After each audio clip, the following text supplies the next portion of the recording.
입니다. 디모데후서 3장입니다.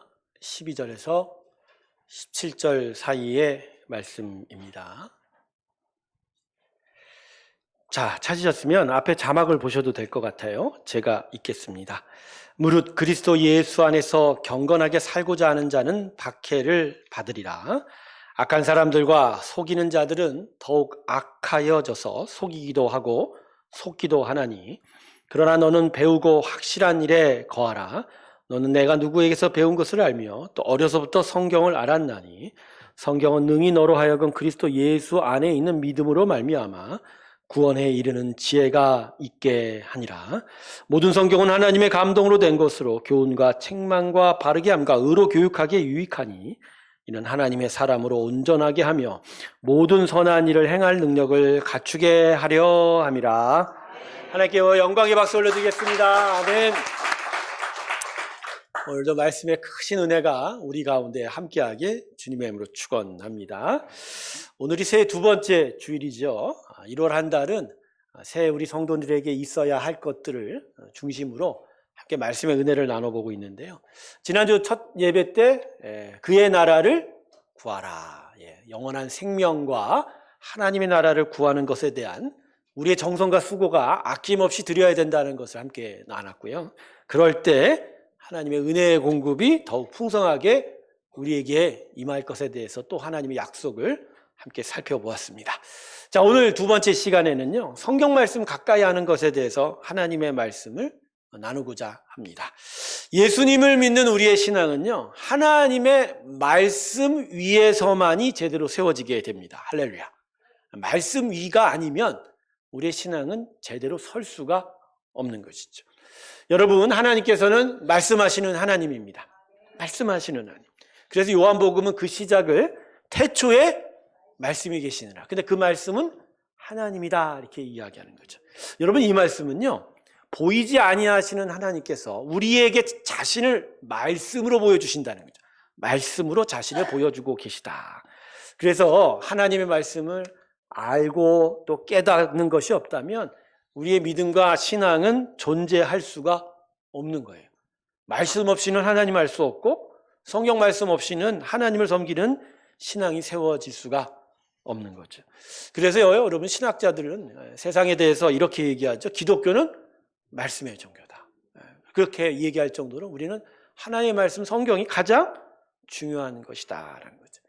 오늘 본문 말씀이 바로 여기에 대해서 이야기합니다. 하나님의 말씀인 성경의 중요성, 또 성경을 읽고 배우고 또 깨닫는 것에 대한 가치에 대해서 귀한 하나님의 뜻을 가르치고 계십니다. 오늘 말씀을 통해서 하나님 말씀인 성경에 대한 마음가짐과 자세가 좀 더 새로워지시기를 소망합니다. 자, 오늘 본문에 기록된 성경이 디모데 후서입니다. 바울의 최종 서신, 최후의 편지라고 알려져 있습니다. 바울은 로마 감옥에 두 번 투옥됩니다. 3차 선교여행을 마치고 첫 번째로 투옥이 되는데, 이때는 아주 가벼운 가택연금 수준으로 갇혀 있습니다. 그러고 나서 한 1년 이후에 풀려나서 그가 꿈에도 그리던 당시 땅끝으로 알려진 서머나 스페인에까지 선교여행을 마치게 되고요. 64년 로마의 대화재가 일어난 그해, 로마 네로 황제 박해가 심각해지던 그때에 사도 바울은 로마를 방문하다가 두 번째로 붙잡혀 갇히게 됩니다. 이때 이제 지하 감옥에 갇히는, 그래서 이제 곧 죽음을 맞이하게 되죠. 65년에 교수형당에 죽었는데, 바로 그 상황에서, 죽음을 목전에 둔 상황에서 영적 아들로 삼은 디모데에게 일종의 유언과 같은 말씀을 남긴 것이 바로 이 디모데 후서예요. 그런데 이 디모데 후서 중에서도 오늘 본문 말씀이 가장 중요한 말씀으로 여겨지고 있는 거예요. 즉, 디모데가 계속 믿음을 지켜가고 남겨진 사명을 잘 이루어가기 위해서 너에게 무엇이 필요한지에 대해서 사도 바울이 자신의 정말 귀한 마음을 담아서 전하고 있기 때문이죠. 물론 그 필요한 것은 성경이다라고 이야기하고 있고요. 자, 오늘 본문 말씀을 좀 더 자세하게 살펴보도록 하겠습니다. 자, 첫 번째, 바울은 오늘 본문을 통해서 하나님의 말씀을 배워야 하는 이유를 분명하게 가르쳐주고 있습니다. 본문 12절과 13절 한번 볼까요? 자, 눈으로 볼게요. 12절을 보면요. 무릇 그리스도 예수 안에서 경건하게 살고자 하는 자가 박해를 받는다고 합니다. 자, 그런데 이 예수 안에 있는 사람을 지금 뭐라고 다시 설명하고 있어요? 경건하게 사는 자. 경건하게 사는 자. 여러분, 이 12절에 말하는 경건이 과연 무슨 의미일까요? 이건 세상이 말하는 윤리적, 도덕적인 차원의 이야기가 아닙니다. 성경이 경건이라고 얘기할 땐 두 가지예요. 그것은 첫 번째는 하나님의 사랑을 드러내는 겁니다. 하나님의 사랑. 그러니까 세상사의 사랑이 아니라 하나님의 무슨 사랑? 십자가에 자기 아들을 주시는 그 사랑. 그러니까 세상이 알 수 없는 십자가의 사랑 베푸는 것이 바로 경건이다라고 하는 거예요. 그래서 우리가 경건, 거룩 그러면 뭔가 외향적인 어떤 톤앤 매너의 그런 외향적인 모습을 생각하는데 그렇지 않습니다. 경건의 핵심 주제는 사랑입니다. 사랑. 두 번째는 뭐냐면 하나님의 공의를 드러내는 삶입니다. 자, 하나님의 성품이 두 가지죠. 하나는 사랑이고 하나는 공의예요. 바로 사랑을 드러냈다면 또한 우리는 공의를 드러내야 돼요. 정의를 추구하고 법을 지키고 약자를 무엇보다 배려하면서 하나님의 그 마음, 뜻을 드러내는 게 바로 경건이다라는 거죠. 자, 근데 제가 왜 이 이야기를 하냐면 이 경건을 드러내기 때문에 세상으로부터의 박해를 받을 수밖에 없다는 거예요. 사단 마귀가 우리 사람을 하나님으로부터 멀어뜨리게 하거든요. 하나님을 닮지 못하고 계속 죄의 권세에 매여 살게 만들려 하다 보니 특별히 예수 안에 있는 사람들이 이 하나님의 성품을 닮아 하나님으로 살아가려고 하는 걸 미워하고 시기합니다. 그래서 계속 공격하고 유혹하는 그런 일들이 우리에게 핍박으로 나타날 수밖에 없다는 거예요. 자, 그걸 13절이 표현해 주고 있는 거예요. 이거 마치 세상이 이렇게 악하다는 얘기인데 그런 의미보단 서로 속고 속이는 이렇게 거칠고 아프고 고통스러운 일로 예수 믿는 자들에게 고난을 주려 하는 것이 바로 사단 마귀의 괴략이다. 이렇게 이야기하는 거예요. 자, 그런데 왜 이 말씀을 디모데에게 지금 사도 바울이 가르쳐 주고 있을까요? 예, 디모데, 너가 지금 사역하고 있는 환경, 너가 살고 있는 세상이 바로 이렇다는 거예요. 그래서 이런 상황 속에서 너에겐 진짜 성경 말씀이 필요하다. 그걸 오늘 가르쳐 주고 있는 겁니다. 그래서 오늘 본문은 무엇보다 먼저 우리가 살아가고 있는 이 시대, 이 세상의 정체성에 대해서 분명히 깨닫는 것이 필요하다라고 가르쳐 주고 있습니다. 사랑하는 성도 여러분, 지금 이 세상은 영적 전쟁 중입니다. 예수께서 이 땅에 오셨을 때 하늘엔 영광이요, 이 땅에는 평화라. 근데 그 평화가 그냥 주어지지 않는다는 거죠. 하나님 완전한 공의의 평화, 그 평강, 기쁨의 나라가 세워지기 위해서 우리 안에는 계속되는 영적 전쟁, 전투가 벌어지고 있는 거죠. 예수님께서 십자가에 오르셨을 때 최종적인 승리를 이루셨습니다. 예수님의 십자가를 통해서 사망 권세가 깨지고 죽음의 나라가 해체되고 생명의 나라가 이 땅에 세워지게 된 거죠. 분명히 예수님은 승리하셨습니다. 사흘 만에 부활하셨잖아요. 그러나 그 승리가 예수 안에 있는 사람에게 승리로 주어지기 위해서는 우리가 그 승리를 나의 것으로 만드는 일이 필요한 거예요. 그러다 보니 그 승리 안에서 그 승리를 나의 승리로 이루어가는 전투는 계속 될 수밖에 없어요. 왜냐하면 예수의 승리가 우리 것이 되지 못하게 계속 방해하고 회방하기 때문에 바로 그들과 그 세력과 싸워가는 일이 우리 가운데 있어서 완전한 평화를 이루기 위한 영적 전쟁이 지금 이 땅에서 벌어지고 있는 거예요. 그래서 성경은요, 예수 안에 있는 사람들을 영적 군사라고 따로 불러서 말하고 있습니다. 할렐루야. 우리가 누구라고요? 영적 군사예요. 영적 군사예요.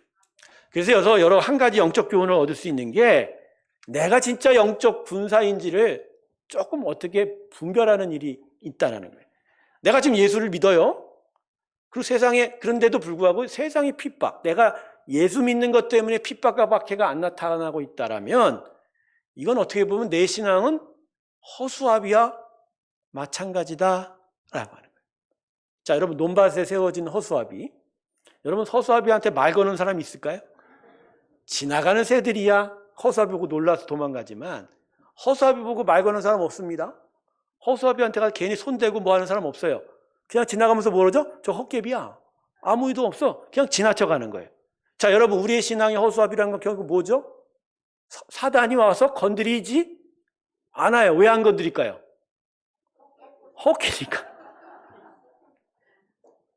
나의 삶에 내가 영적 군사로서 어떤 영적 전쟁을 하고 있으면 반드시 대적자들의 간섭이 있어요.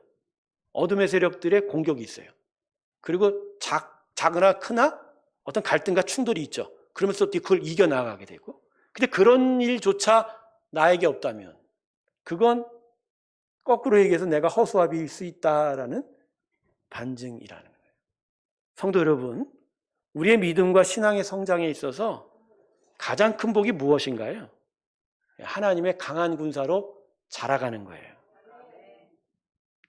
강해야 이기죠. 강해야 승리하는 거죠. 그래서 강하게 세워지기 위해서 하나님은 우리에게 계속적인 하나님의 지혜와 힘을 공급해 주시는 겁니다. 할렐루야. 예. 여러분 영적 군사로서 자라나시길 주님의 이름으로 축원합니다. 올해는 이기십시오. 매일매일 여러분의 삶에서 영적으로 이겨가시길 주님의 이름으로 축원합니다. 영적 군사로서 강해져야 이기는 거예요. 근데 거꾸로 얘기해서 군사로서 잘하지 못하고 비실비실하면 어떻게 됩니까? 질 수밖에 없는 거예요. 져가는 거예요.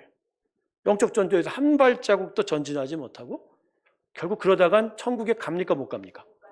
천국은 주어지기도 하지만 얻어가는 것이기도 합니다. 그건 죽음 이후에 하나님 나라만 얘기하는 거예요. 지금도 우리 안에서 하나님 나라를 세워가는 일인데 비실비실거리면 못 세워요. 강해지면 세워. 여러분 비실비실거리십니까? 아니면 강한 군사로 자라가고 계십니까?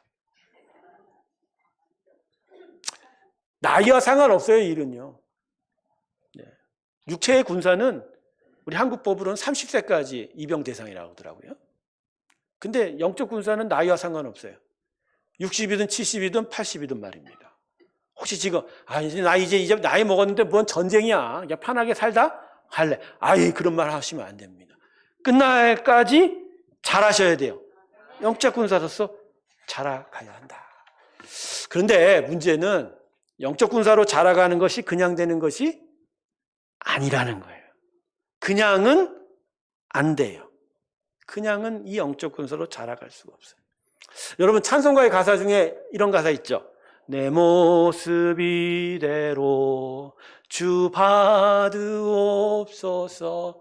근데 이거를 때와 장소를 가리지 않고 아무 때나 쓰신 것 같아요. 근데 여러분 이 찬송가의 의미는 하나님의 자녀됨을 향한 그 간절한 마음으로 부르는 거예요. 나의 이 못난 자아, 나의 이 부족한 영혼, 나의 죄 많은 인성, 그렇지만 하나님 이거 받아 주시옵소서. 근데 이걸 가지고 모든 신앙생활에 다 적용해요. 하나님 나 못해요. 나 안 할래요. 그냥 이 모습 이대로 받아 주시옵소서. 그러니까 그게 우리 성도들의 기본적인 성향이에요. 잘하거나 성숙하거나 열매를 맺거나 어떤 진보가 있는 것이 아니라 그냥 이대로 내버려 두십시오. 안 돼요, 여러분. 내 모습 이대로 내버려 두지 않습니다, 하나님은. 우리를 자라가게 한다. 그걸 위해서 우리에게 특별한 것을 요청하고 있는 거예요. 그게 오늘 사도 바울이 가르치는 두 번째 내용입니다. 자, 두 번째. 바울은 그러면 영적 군사로서 필요한 것이 무엇이냐에 대해서 가르치고 있습니다. 여러분, 전쟁사를 연구해 보면 분명히 알 수 있는 지식이 하나 있어요. 각각의 어떤 작은 전투에서는요, 일단 지도자의, 지휘자의 전략, 또 자질, 그다음 병사들의 어떤 준비 상태, 여러 전쟁의 환경과 배경 등이 중요한 원인으로 꼭 관여하고 있지만 작은 전투들이 모여 큰 하나에 이루는 전쟁은 말입니다. 모두 병참으로 승리합니다. 병참은 보급이라는 거예요. 병참, 보급이 있어야 승리할 수 있는 거예요. 로마 제국이 원수정이 되기 이전에 공화정이었을 때 아프리카의 카르타고의 한니발이라는 뛰어난 장수가 이탈리아 반도 땅을 침범해서 한 3년 정도 로마를 힘들게 만들었어요. 수많은 로마의 군단들이 한니발 앞에서 축풍낙엽처럼 쓰러지게 되었죠. 하지만 결국은 로마가 이겼어요. 이유가 뭔지 아십니까? 아프리카 땅에서 바다 건너오다 보니까 보급이 안 이루어지는 거예요. 그러니까 보급 때문에 진 거죠. 나폴레옹이 러시아를 침략했죠.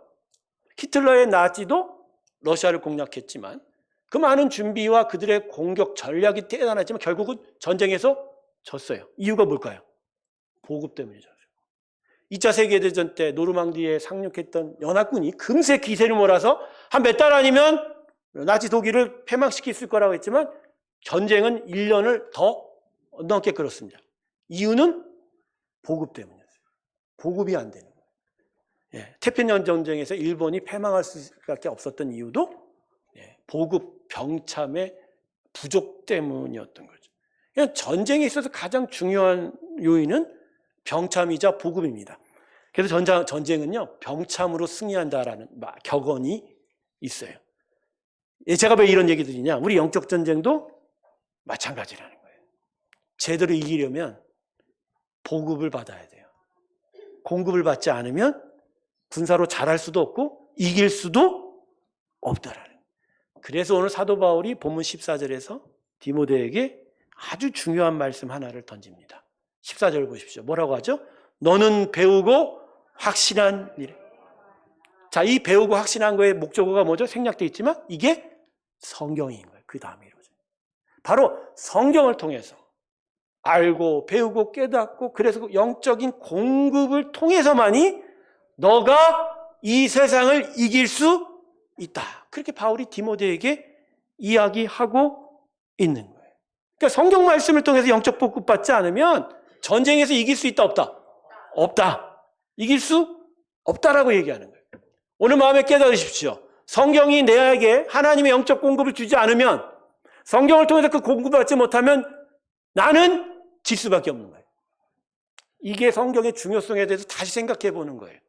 성경은 그냥 주어진 교회만 가면 저 책꽂이에 꽂혀 있는 검은 책이 아니에요. 검은 책이 아니에요. 성경은 우리에게 당신의 것을 공급하고자 하는 하나님의 수단인 거예요. 통로인 거예요. 이 자체가 우리에게 힘인 거예요. 이게 성경의 중요성에 대한 이야기인 거죠. 자, 그러면 성경은 도대체 무엇을 주기 때문에 그렇게 중요하다고 사도 바울이 배우고 확신하에 거하라고 얘기할까요? 첫 번째는 구원에 이르는 지혜를 공급해 줍니다. 자, 오늘 본문 15절 우리 같이 한번 읽어볼까요? 본문 15절 같이 있습니다. 시작.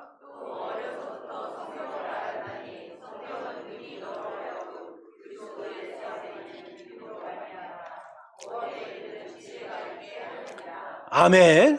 자, 지금 이 15절 말씀은 간단히 요약하면 성경은 구원에 이르는 지혜를 준다라는 얘기예요.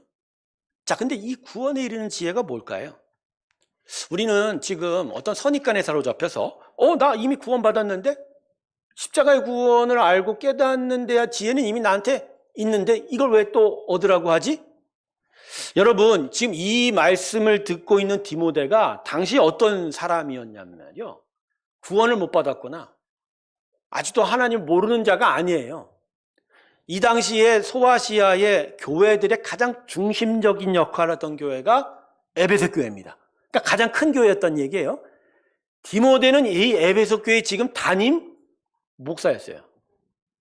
그러니까 이 정도 되면은 이미 성도들을 능히 가르치고 남을 어떤 분명한 구원의 은혜 안에 있는 거 아닌가요? 근데 사도 바울이 지금 뭐라 그러죠? 너 성경 읽어. 성경에 있는 구원의 지혜 받아야 돼. 너 그래야 이길 수 있어. 이렇게 이야기하는. 그러니까 이 구원에 이르는 지혜가 우리가 생각하는 그런 구원에 이른 지혜가 아닌 거예요. 여러분, 하나님께서 우리에게 주신 구원은 우리가 예수를 믿게 되는 데만 국한된 게 아닙니다. 여러분, 우리가 예수 믿은 것이 완전한 게 아니에요. 할렐루야. 제가 무슨 얘기를 하냐면 그분의 구원의 은혜는 완전하나 그 구원의 은혜가 우리 삶 속에서 온전해지려면 끊임없이 계속 믿음의 성장과 성숙을 이루어 가야 되는 거예요. 근데 그 과정에서 얼마나 많은 유혹과 공격과 시련들이 우리 가운데 닥쳐옵니까? 그때마다 우리는 진창에 빠지고 모래사장에 눕고 진흙 속에서 빠져 허우적거리고 때로는 하나님 얼굴 보기 싫어서 얼굴을 돌리고 뒤로 도망가고 말입니다. 누워서 자빠지고 그때 그런 순간순간들마다 계속 하나님은 우리를 구원하셔야 되는 거예요. 영적 실상으로 보면. 여러분, 우리는 예수 믿었다고 다 끝난 존재 아닙니다. 여전히 구원이 필요합니다. 여기 있는 모든 사람들, 저도 마찬가지로 우리 모두가 오늘도 구원이 필요해요. 구원이 필요한 거예요. 그 구원에 이르게 되는 힘, 지혜, 이게 바로 어디서 오냐? 성경을 통해서. 그러니까 여러분 오늘도 성경 안 읽으면 내가 구원 받을 수 있어요? 없어요? 못 받아요. 성경이 이렇게 중요한 거예요. 나 이제 믿었어. 하나님 나를 이제 택하셨으니까. 여러분 하나님은 택했죠. 하나님 분명히 여러분을 자녀 삼으셨습니다. 그거는 변치 않는 사실이에요. 그러나 그분의 자녀 삼음이 우리 안에서 온전함을 이룰 때까지 우리는 여전히 연약한 거예요. 여전히 구원받아야 돼요. 그러니 성경 말씀을 통해서 구원에 이르는 지혜를 계속 찾아야 하는 거예요. 계속 찾아요. 계속 성경을 읽으면서 그 구원의 지혜가 우리 안에 들어와 구원하는 역사가 나타나야 한다는 거예요.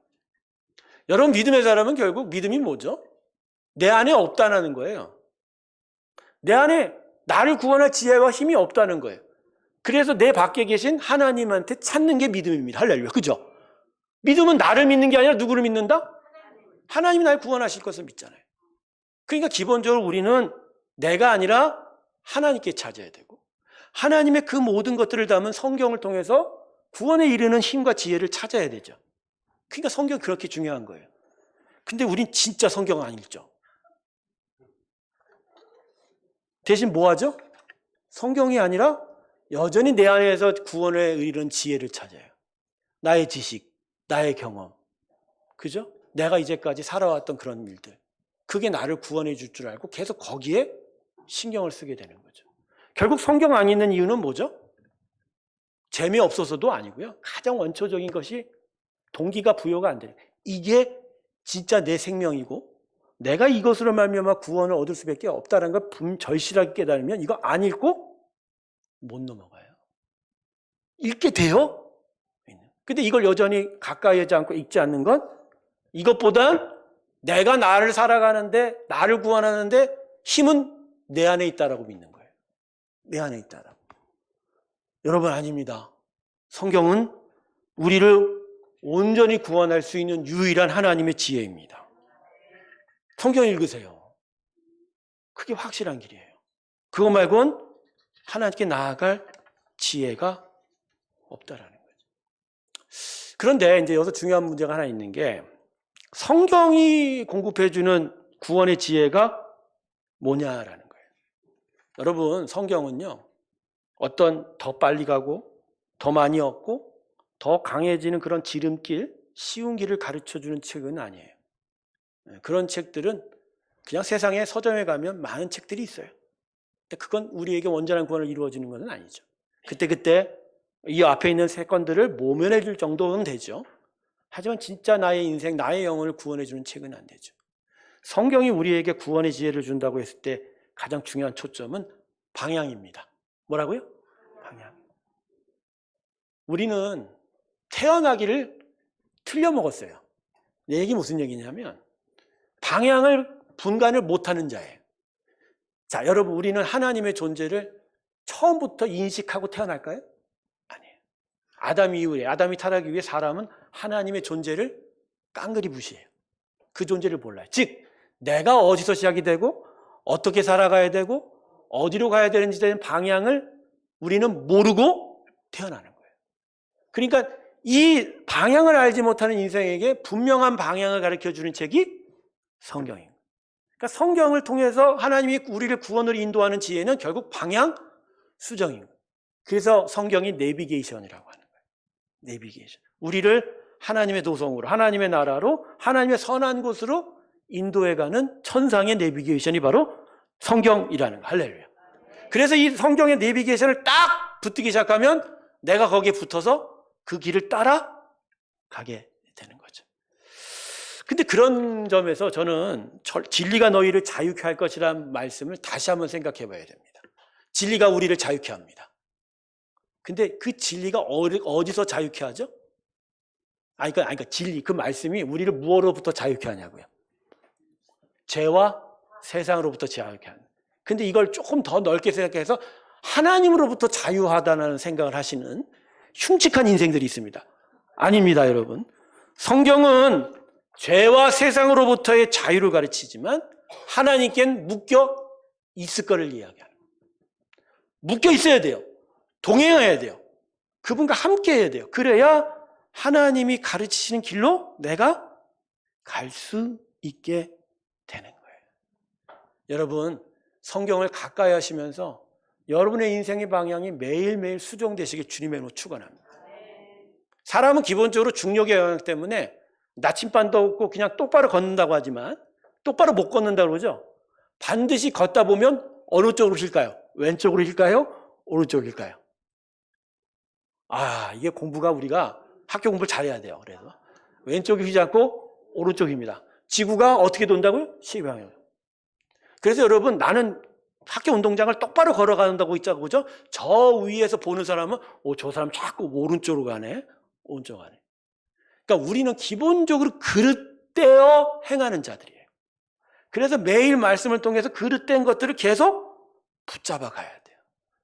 여러분, 근데 매일매일 수정하는 것이 쉬울까요? 아니면 나중에 엄청 벌어졌을 때 그걸 끌고 오는 게 쉬울까요?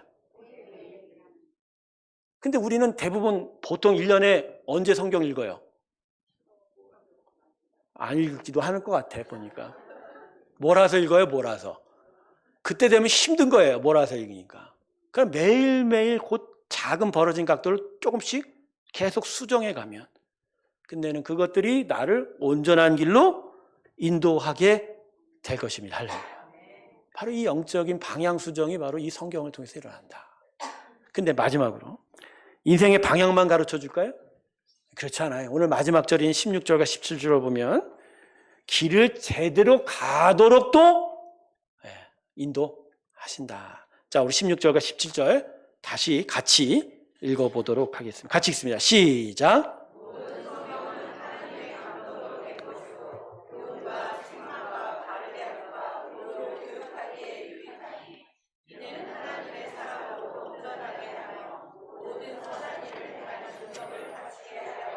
아멘, 아멘. 하나님의 말씀은 우리를 자라게 합니다. 여러분, 자라는 점에 있어서 육적인 자람도 있죠. 밥을 먹어야 자라지만.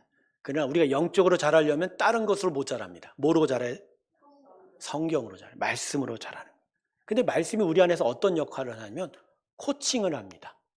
코칭 말입니다. 코치를 한다는 거예요. 여러분, 어떤 분야를 제외하고서 극소수의 천재적인 사람을 제외하고는 코칭받지 않으면 잘할 수가 없어요. 코칭을 받으면요, 그렇지 않은 사람과 비교했을 만큼 성장의 양과 속도가 달라져요. 그리고 극소수의 천재들도요, 코칭을 받아야 비로소 경기할 수 있는 자로 거듭 태어나게 되는 거죠. 신앙도 마찬가지예요. 코칭 안 받으면 잘하지 않아요. 일취월장 계속 성장하려면 신앙의 코칭이 필요한 거예요. 근데 이 코칭을 누가 하는 줄 아세요? 성경이 하는 거예요. 목사는요, 목사는 원래 다스리는 자이기보단 가르치는 자, 교사의 은사가 더 많거든요. 교사라고 했을 때 내가 가르치는 게 아니고요, 하나님의 은혜의 가르침을 대신 전할 뿐이에요. 대신 가르치는 능력은 누구한테 있다? 성경 말씀입니다. 그러니까 말씀을 읽지 않으면 잘하지가, 근데 이 잘함이라는 게 뭐냐면요, 알아가는 거예요. 알아가는 거예요. 모래길에서는 어떻게 걸어야 되고, 늪에서는 어떻게 빠져나와야 되고, 아스팔트에서는 또 어떻게 걸어야 되고, 인생의 모든 만나는 사건과 만남 속에서 우리가 어떻게 하나님의 은혜대로 살아갈지를 보다 더 분명하게 배워가는 지식이 필요하거든요. 성경 말씀이 바로 이 일을 하게 만든다는 거예요. 즉, 하나님의 길을 향한 방향도 수정할 뿐만 아니라 걸어가는 길에 있어서 우리를 코치해 주는 거예요. 야, 모래사장이야.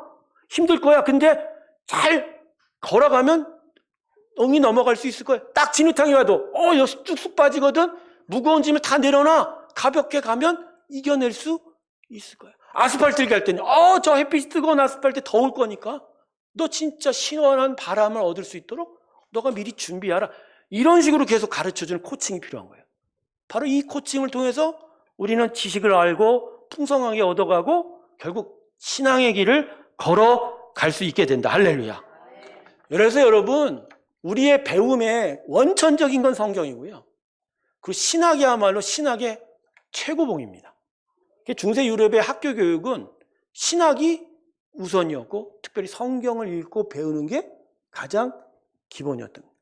그래서 여러분 교회에 있어서 가장 중요한 학교는요, 성경학교예요. 어렸을 때부터 성경을 배우고 성경을 통해서 내가 살아갈 일들에 대해서 분별하고 코칭을 받아서 그 지식을 알아가는 거예요.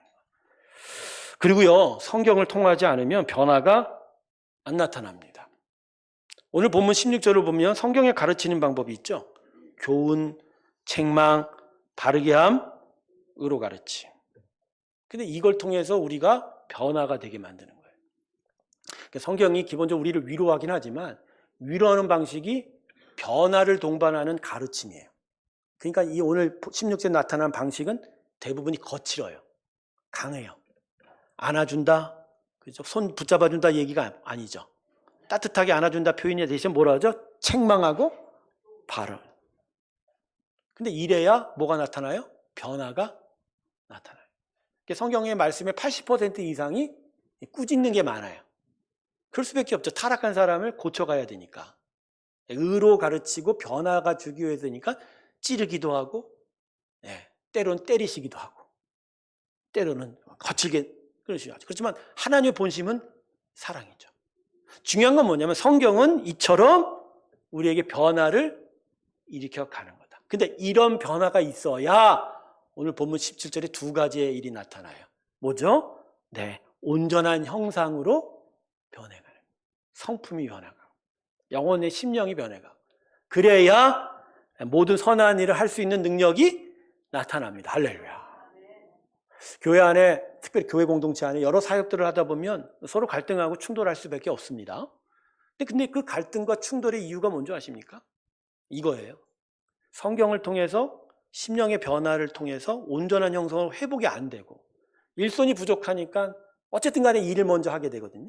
그러면 다듬어지지 않고 부족하니까 부딪힐 수밖에 없는. 자, 그래서 이런 갈등과 이런 부딪힘의 해결 방법은 좀 인간적인 방법이 필요하다고 그렇지 않아요. 성경 읽으면 됩니다. 성경 읽고 성경의 가르침으로 변화를 받는 거예요.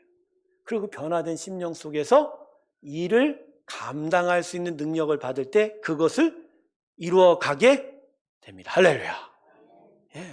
그래서 저도 이 교회를 담당할 때 부족한 게 얼마나 많습니까? 부딪히기도 하고 갈등이 있기도 하고. 그럴 때 제가 기울이는 건 인간적인 측면의 일들도 고민해야 되겠지만 가장 중요한 말씀을 통해서 내가 변화되는 일들이 계속 이루어져 가는. 그러면서 그 일을 감당할 수 있는 영적 능력을, 그 변화를 내가 이룰 때 우리가 이 일을 감당할 수 있게 되는 거다. 저는 성도님들한테 마지막으로 묻습니다. 여러분 잘하고 계십니까? 성경 말씀으로 변하고 계세요? 여러분 그래야 온전한 하나님의 형상을 만들고 하나님의 선한 일들을 하게 될 줄로 믿습니다.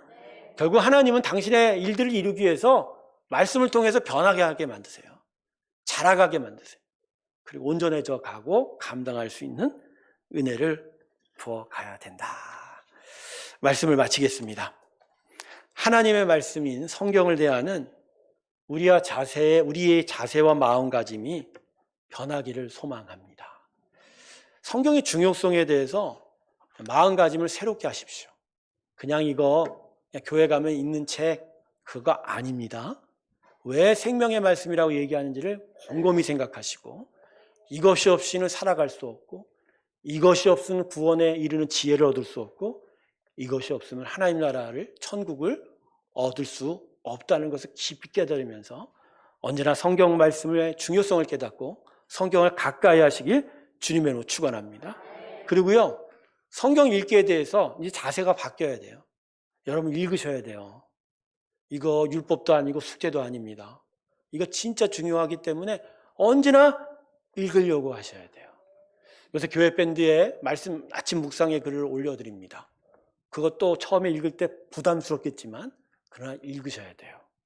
읽고 또 마음에 켜켜이 세우면서 하루아침에 다 읽는 게 아니라 계속 그 읽고 깨달아가는 것들을 조금이라도 계속 이 영혼에 세워가실 때 나중에 여러분 안에 여러분의 심령과 인생이 자라난 걸 여러분이 목격하게 될 거예요. 여러분 성경 말씀 가까이 하고 읽어가시길 주님의 이름으로 축원합니다. 오늘 마지막 말씀은 이겁니다. 결국 오늘 핵심 주제가 우리 가운데 주어진 겁니다. 배우고 확실한 일에 거하십시오. 이것이 바로 우리가 살 길일 것입니다. 이 귀한 일들이 새해에 여러분과 저에게 나타나길 주님의 이름으로 축원합니다. 기도하겠습니다. 아버지 하나님, 성경을 읽고 깨닫고 그래서 배우고 확실한 일에 거하기